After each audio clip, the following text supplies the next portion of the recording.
Why you won't be starting a YouTube channel? It's kind of an interesting thought.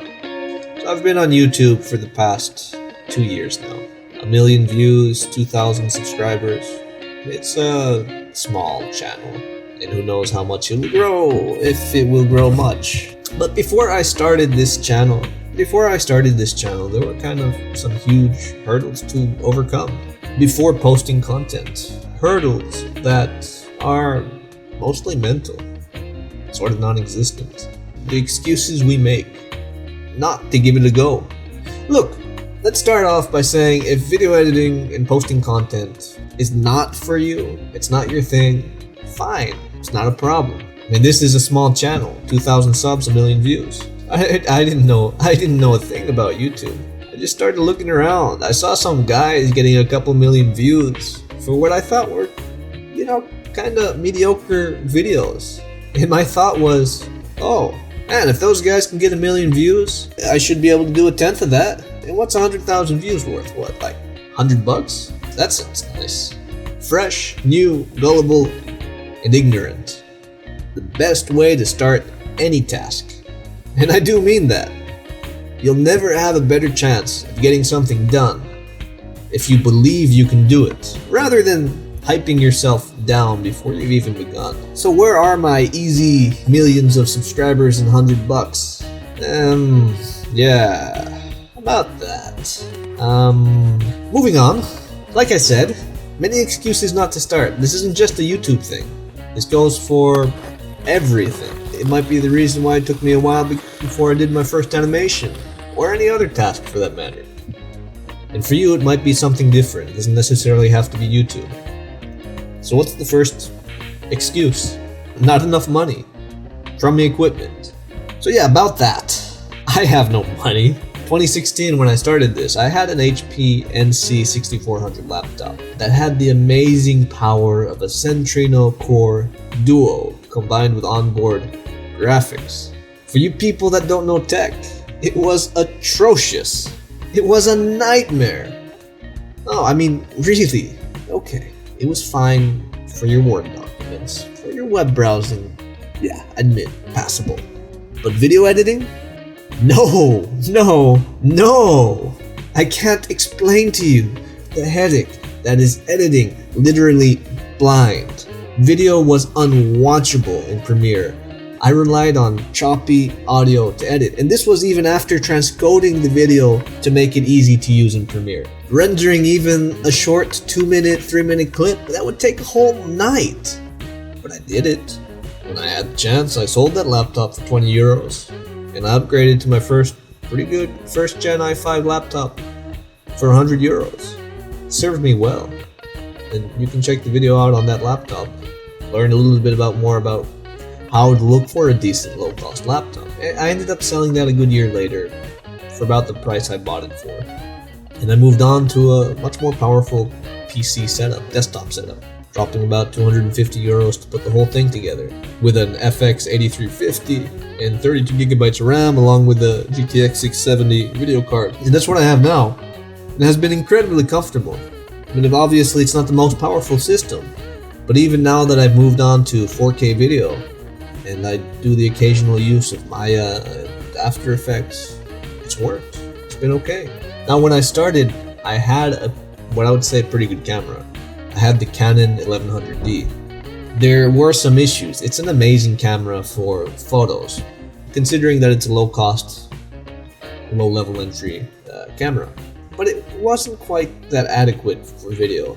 At a maximum resolution of 720p, it was, for today's standards, pretty low quality. Actually, to the point that some people, they thought it was part of my jokes. €20 later, and I have a cheapo smartphone, the Lumia 920. And that took care of all my 1080p content. Now, of course, I did miss, and I still miss, that zoom lens and that depth of field with the manual controls. But that is the trade-off I decided to make, and that 920 later sell for the price I paid for it, and I would be gifted an old Lumia 930. Obviously, these are from the dying Windows mobile platform, but they're excellent hardware, and it's what I record everything with nowadays. Obviously, it's a smartphone camera. It has its limitations, but it does the job well. And seeing how ubiquitous and how cheap smartphones are nowadays, if you really need the cheapest smartphone, I bet you can find one at 10 euros on the lowest end, and it won't look pretty. Videos won't look great. Better than nothing. And that's the point. You just start. You could have the best equipment out there. You can have top of the line 8K red cameras. You'll have a pretty picture, but without the content, it's kind of more or less worthless. And speaking of content, that brings us to our next hurdle: lack of content. I didn't know what I wanted to make videos of. I always had a little bit of an interest towards it. And some people would poke me and ask, hey, why don't you try making some YouTube videos? I didn't know what to make. It started with some humorous, cynical views of some of the most mundane aspects of the country I live in, from the pointlessness of our balconies to the unique and identical windows you'll find absolutely everywhere across this land. In fact, the first video I made is no longer on here, and it's the first video that had a face. Now, I removed that because of some issues I had where I had posted on multiple channels because I didn't know too much about YouTube, and you can't have the same video on two accounts, at least at that time. It was removed, but that didn't matter too much. But I started making videos, and I used my tech background to make instructional jokes. I used my tech background to teach a bit. I started doing reviews. Some of you might just do a daily vlog. The thing is, sometimes, even what you might consider is some of the most boring and mundane tasks to you might actually turn out to be quite interesting for the world to watch. When I repair my phone, or my mouse, or other devices I have, that's just normal life to me. Something breaks, you fix it. But who would have thought the rest of the world might not know how to fix it? They want to learn something. Maybe they want to learn about how life is wherever you live, in the country you live, in the city you live. What does life look like in your eyes, from your perspective? And don't worry if somebody else has made the same content. I could be person number 1000 to review a phone. But tell me, when you're researching a product that you're looking at buying, do you look at just one video? No. You look at many. People are interested in looking at these different perspectives. They're looking at different ideas.